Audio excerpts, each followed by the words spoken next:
Now on NBC Palm Springs at 5 after a recent DUI crash. A neighborhood in Cathedral City is calling for changes to improve public safety. We have that full report live ahead. Also this evening, a judge sides with State Attorney General Rob Bonta after his election to halt the recount of the Prop 50 special election. We've got an update coming up. I'm Pablo Alsina. Another beautiful day, and something already happened in April that didn't happen once in all of March. I'll let you know in a few seconds. NBC Palm Springs at 5 with Olivia Sandusky and Mark Mester begins now. Now, connecting the valley, this is NBC Palm Springs at 5. Good evening. Thank you for joining us. I'm Olivia Sandusky. And I'm Mark Mester. Let's get right to tonight's top story. Residents in Cathedral City are calling for new road safety measures. It comes after a DUI crash last night. Let's go live to Brett Rosen, who's in Cathedral City, very close to that crash site, with the very latest. Brett? Mark, I'm right on McCollum Way in Cathedral City, actually on the site of last night's DUI crash here. There's still some glass particles on the street here from the windows of that truck that flipped over last night around 8 p.m. Right over there, straight ahead, there is a car that's on the side. It's one of the residents' cousin's car who told me that the truck had slammed and hit that car, breaking some of the back windows, some of the back lights. And now, since then, residents have been talking about this need for road safety and how they need the city to step up. Take a look. Just heard a loud boom. Mabel Salcido and her husband Moises say they were the first ones on the scene of the crash on the streets of Alvera and McCollum Way as Moises tried helping the impaired driver who was stuck. So we ran out, and that's when we seen the car flip. Both Mabel and her husband say in the 2 years since they moved into the neighborhood, DUI crashes like that happen more times than not, and want to see more road safety measures put in place by the city. It's so dark around here, so I try to put lights outside here, but it's still not enough. It's too dark. All this block complete. If they don't put speed bumps, if they don't put some lights out there, the police patrol a little bit more as well. More accidents, God forbid, lives lost. And the lack of street safety is a shared testament with surrounding neighbors as well. The people did not slow down there. Always, they don't have any, I see the sign, but people pass away and they don't care too much. Speed bumps and some lighting as well. That would be extremely helpful. Improve the safety of our community.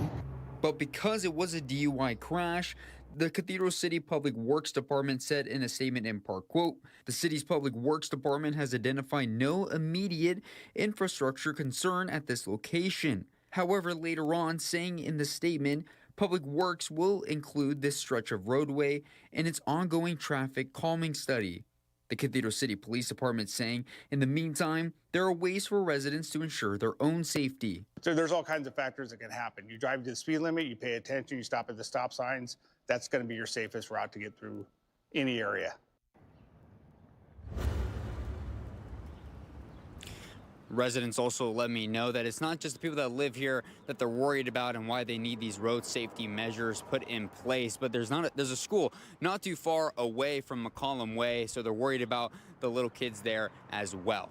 Live in Cathedral City, I'm Brett Rosen. I'll send it back in studio to Mark and Olivia. Brett, thank you for that report tonight. Now, meanwhile, a suspected drunk driver is in the hospital after crashing into a utility pole in Indio. Indio police say this happened just before 5:30 this morning on Avenue 42.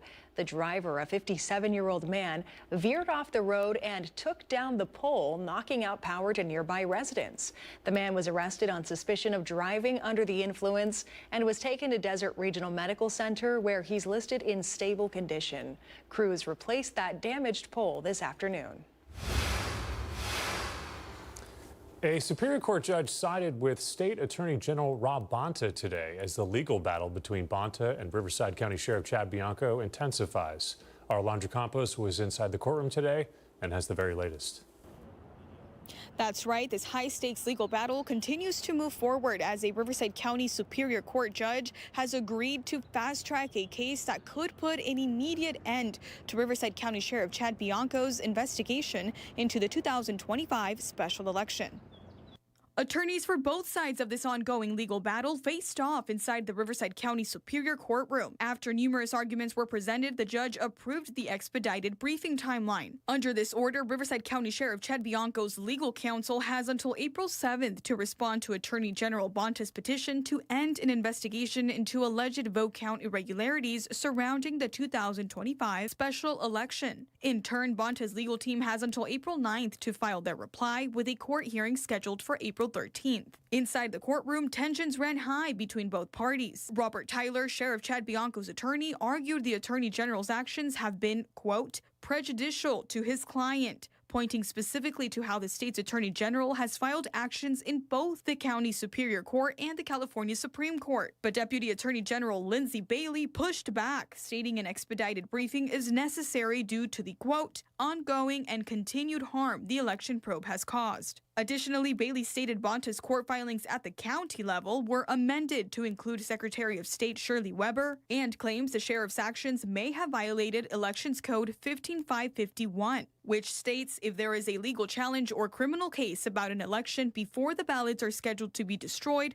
the ballots must be kept, and the ballots must always stay with the elections official and cannot be taken elsewhere. Sheriff Bianco has argued his seizure of the ballots was necessary to prevent them from being destroyed 6 months following the 2025 special election, a claim the Deputy Attorney General discredits when referencing to this election code. And while this case moves forward at the county level in Riverside, a separate petition filed by the Attorney General is also pending before the state's Supreme Court. Bianco's legal team has filed their response, and Attorney General Bonta is expected to file his reply by Friday. Meanwhile, a media coalition, which includes the Desert Sun, is now asking a judge to unseal search warrants connected to the sheriff's investigation, adding another layer of court filings to this high-stakes case.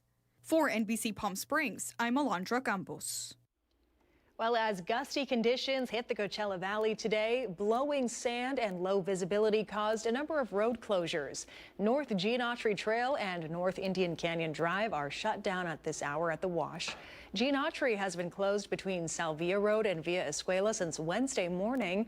Indian Canyon Drive between Sunrise Parkway and Garnett has been opened and closed periodically since Wednesday as well.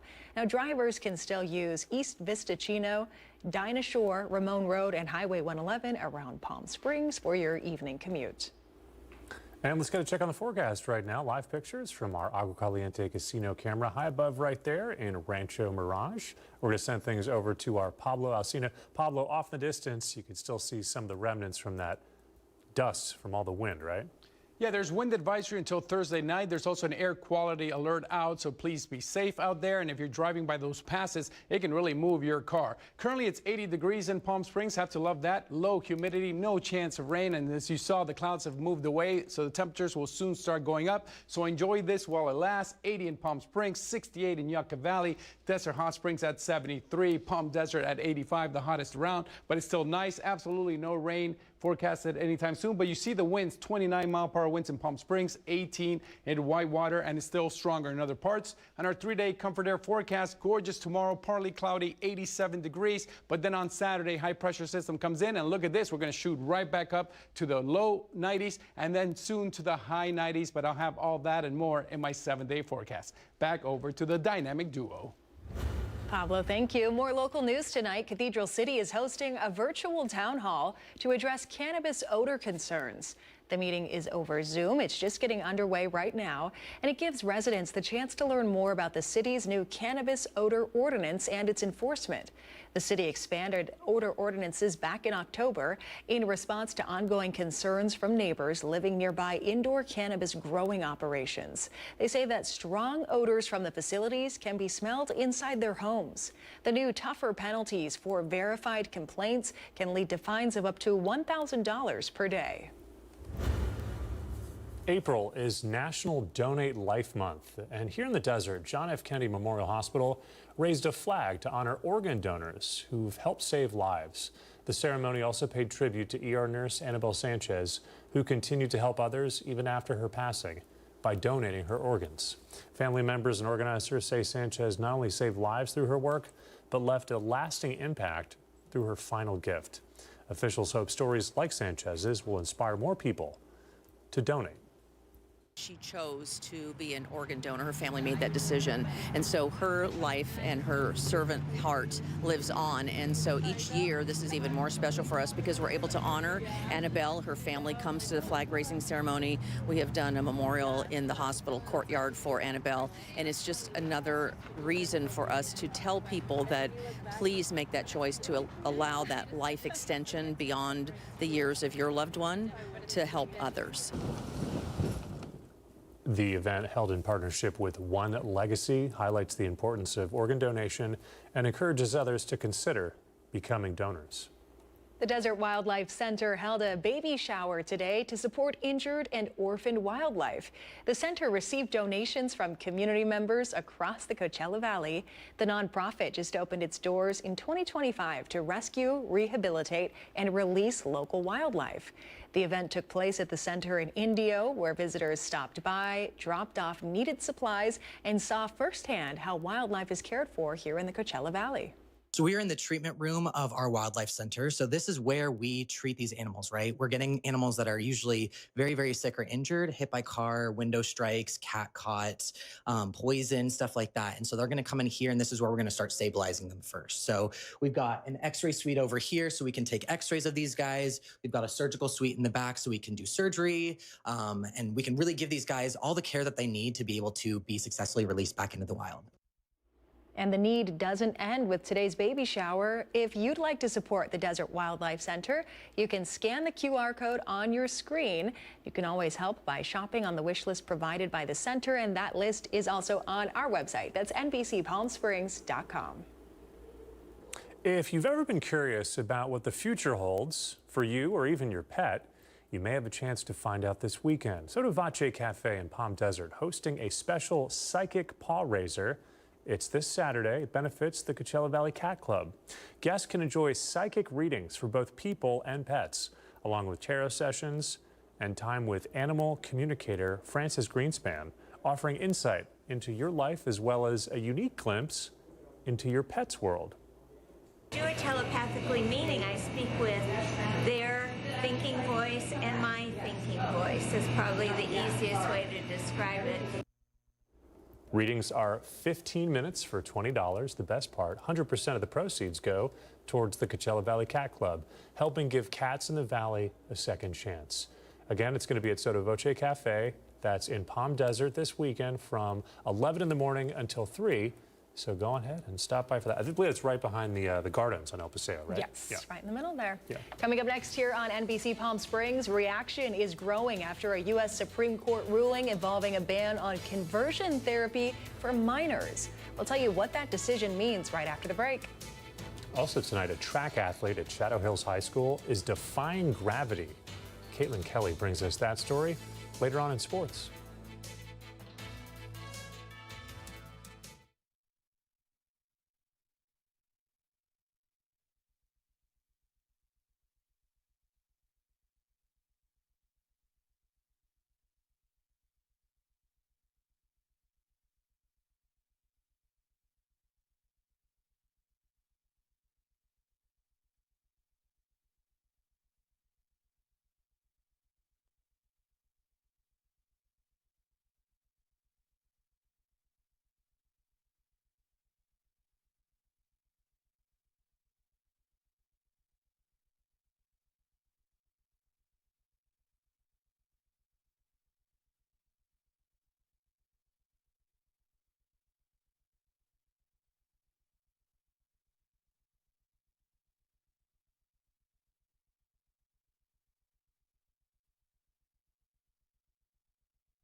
Missed the news yesterday? Well, don't worry. You can watch the latest stories and even original news programming over on our website, NBCPalmSprings.com.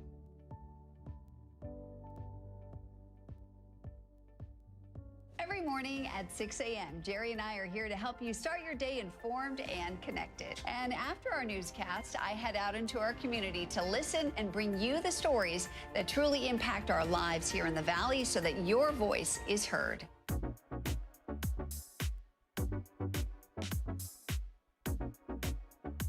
You're watching our digital live stream. For the latest news and updates on developing stories, head over to our website, NBCPalmSprings.com.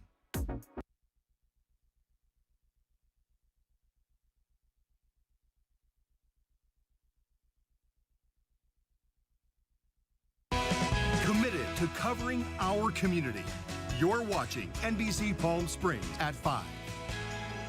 Welcome back. Reaction is pouring in from across the country and here locally after a Supreme Court ruling this week challenging Colorado's ban on conversion therapy for gay and transgender minors. The decision doesn't strike down the law, but it does send the case back to lower courts. It's a blow to LGBTQ advocates. We spoke to the CEO of No Matter What Recovery in Los Angeles to learn more about what's next for advocates in California. And for anyone that's watching, as someone that identifies as a gay man and has, grew up in between Mississippi and Louisiana, I experienced a lot of bullying.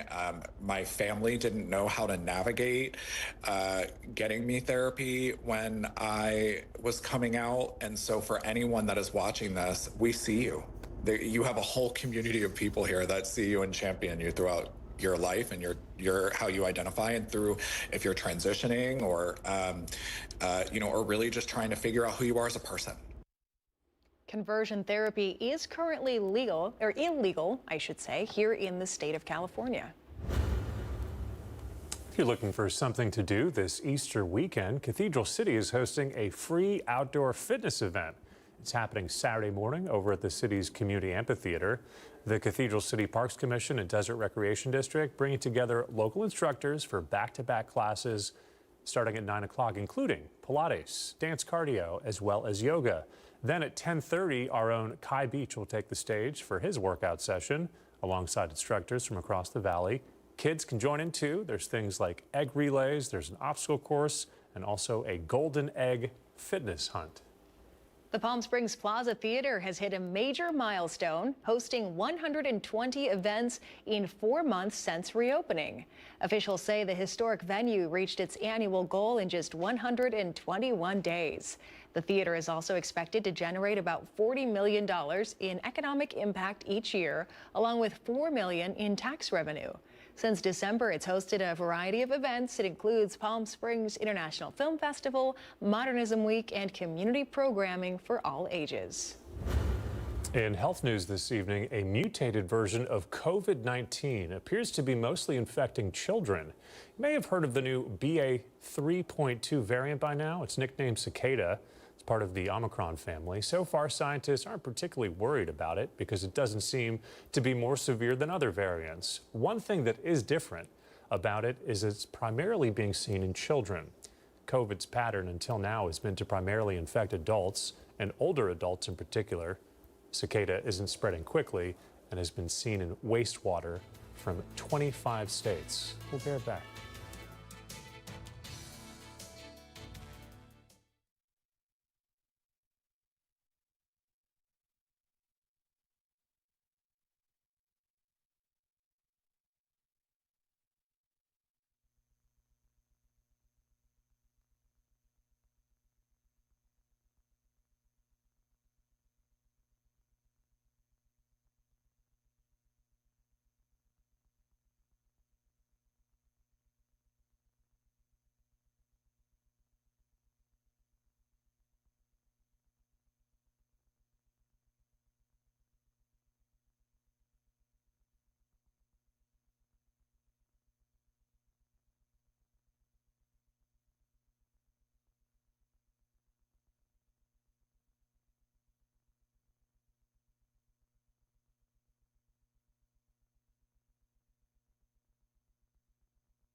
Gorgeous Thursday to all of you. I am Pablo Alcina, and look at this great live shot from the Walter Clark cam. No clouds, and if you see me smiling, it's because 2 days in a row with temperatures below normal. Oh, love that, and also in the 80s. Let's flash back to March. Below normal is in blue, only happened twice. On the 6th and the 9th, never 2 days in a row. But in April, we were below normal on April 1st and below normal on April 2nd. Hopefully this streak continues, but I doubt it soon. We'll be right back up to those high 90s. The record, though, 103 set in 1966. Today, just 81 degrees. So, yeah, it was gorgeous. A great time to be alive in Palm Springs. 81 degrees in Palm Springs. Look at this. We weren't even the hottest in the Southwest. Phoenix at 85 hotter. Yuma hotter as well. High temperatures we saw just 85 in Palm Desert, the highest around. That's where I live. If you ever see me, say, "What's up, Pablo?" But it is windy. Wind advisories through Thursday night. Whitewater with winds up to 30 to 39 miles an hour on Thursday and Friday. Desert Hot Springs as well. The winds will start dying down on the weekend. Low temperatures tonight, 60s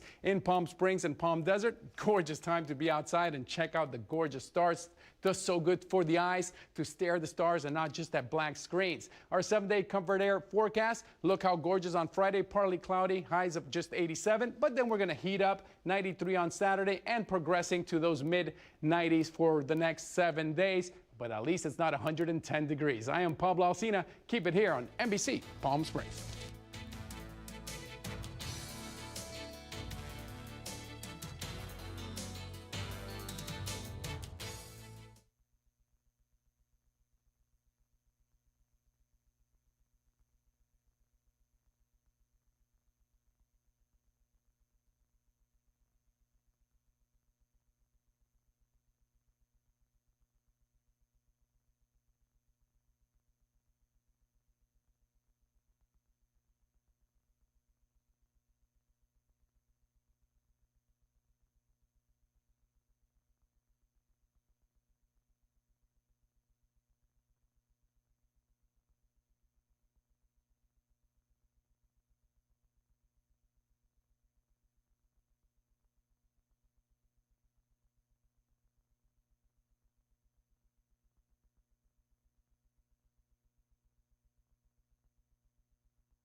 NBC Palm Springs Sports with Tim O'Brien, powered by Agua Caliente Casino.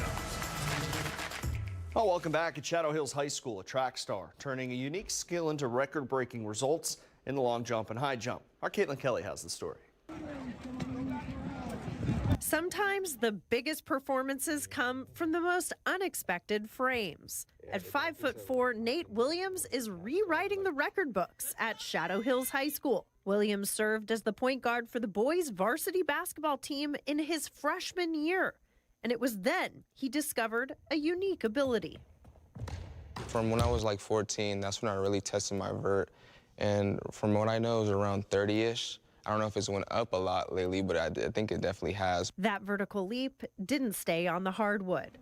It carried over to track and field, where Williams found success in events often dominated by much taller athletes. Now a junior, he's broken the school's all-time long jump record and ranks 4th in the school's all-time high jump list. I remember my first year track, I went to long jump practice and then I went to high jump practice after that. They were like, you know, you got like some pretty decent form. You could probably do this. Like, you look like you could really be a high jumper. And I was like, I don't know at first. But the first meet, I actually jumped 5'10", and that was my PR until, you know, last meet. He's surprising us everywhere. He's always competitive out there at practice. During meets, of course, he is, but he's so competitive. He's got so much energy, so much spunk. He's just such a cool dude to have on the team. With NBC Palm Springs, I'm Caitlin Kelly. Now, off camera, of course, to Caitlin, Nate mentioned that he'd already had a 30-inch vertical his freshman year. To put that into perspective, an average NBA player has a vertical of 28 inches, so certainly on the right track to make some history here in the Valley. That'll do it in sports. I'm Tim O'Brien.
Before we go, McDonald's has a new McValue menu. All items $3 or less. Some of the choices include the McChicken, McDouble, 4-piece chicken McNugget, small fry, medium drink. Let me see if I can read the rest of these. Sausage McMuffin, sausage biscuit, sausage burrito. There's a whole list of them. You can check the next time you're at the drive-thru. It starts April 21st, so you can get your McValue on. Start your day. I haven't had McDonald's since I had hair.